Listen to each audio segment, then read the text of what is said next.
Sideline. I'm your host, Aaron Cooney. Episode 140 of the Pioneer Sideline coming at you. And as I promised before the break, take a look at how the softball team has fared. As they had 8 matchups on their plate just last week after a couple rainouts the weekend before. Ursuline had to be made up, and they made it up that past Tuesday. And Point Park they're on a bit of a streak as well, the softball team. They got 2 wins there, taking on Ursuline 6-2 and 7-2. This was back on Tuesday, the 27th. And then on Wednesday, they visited Clarion, split up there 6-1, and also the loss 5-4 in the nightcap. But Point Park would also have a few games take on Houghton University. And you take a look in the first games that they came to visit on the Friday.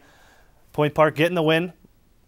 Finally above 500, 12-11, 9-0 the win there. Robertson 5 innings pitched, 1 hit, 8 strikeouts, Source 2 for 3 with 3 RBIs. Houghton not the best of softball teams, as you can see, 0-15.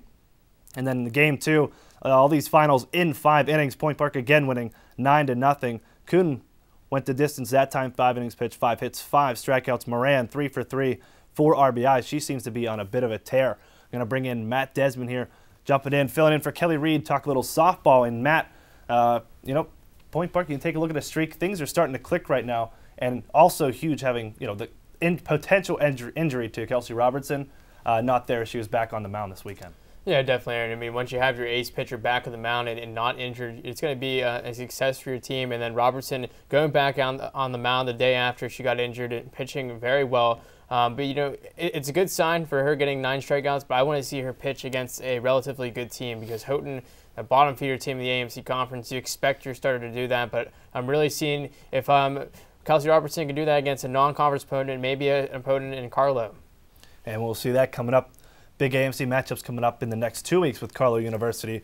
But Point Park had 2 more games we got to talk about here. Taking on Houghton on Saturday. We were there for the games, record them and bring you some highlights here. Taking a look at Game 1 for the Pioneers, taking on Houghton Highlanders. And Ashley Moran, this is the bottom of the first inning. And right off the bat, she takes one out into the pavilion in left field there at making it 3-0. Point Park up early. And, Point Park keep rolling along, but Houghton, unlike the day before, going to make things a little interesting. Get the strikeout, got to get the player out at first trying to steal, but also coming home from third base.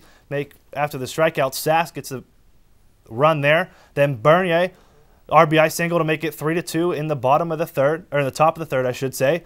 Point Park got to answer back. Their turn with their ups. Bottom 3, Guffey with the 2 RBI single, bring in 2. And then later on, Matthew would go into pinch hit for Guffey. Campbell with the double, and coming all the way from first base, the pinch hitter Abby Matthew on her horse, gonna get home. All part of a 3-run inning for the Pioneers. 6-2 they lead, and that was all Kelsey Robertson needed, as she's gonna take out and do work the rest of the way. Finished with the complete game, 7 innings pitched, 7 hits, 3 runs, and 11 strikeouts. Big day for her, as Point Park wins by the final score of 9-3, move on to 14-11 overall. Point Park not done. Game 2 later on that night. Point Park looking to sweep Houghton for the season series, 4-0 against the upstart Houghton team, as they are still winless. And again, making things look interesting. Point Park again looking to hold home, playing in the second field there at Fieldhaven Park, and you see Navarro stealing second base, but the throw over everyone, no one in the area, going to bring home Nichelle Navarro. Point Park up 1-0 early on. And then next batter coming up, Ashley Moran. Another RBI double. She's went 3 for 3 in this game with an RBI. Bring home the run on the double there. And then later on, a little bit of defense for the Point Park, as you can see, or after this play I should say, Moran's going to score on the wild pitch. Safe. Point Park up 3-0. Then the defense, as I mentioned, gets in there. Kate Reese up on the mound for Point Park. The rare 1-6-3 double play to end the inning here. The defense huge for the Point Park, as it allowed for this to happen later on. Ardinger deep to left field. They were going to left field all week long, I should say, against Houghton. Pitchers couldn't get around that. Ardinger finished 2 for 3 with 3 RBIs in this one. And then some more defense again. How many times are you going to see that in one game? 1-6-3 double play ends it. Point Park winners again, sweeps Houghton 4-0 in the season series. Those 2 games. those 2 days they went on, Point Park gets the win 11-3, 15-11 overall, and now have gone 9-1 in their last 10.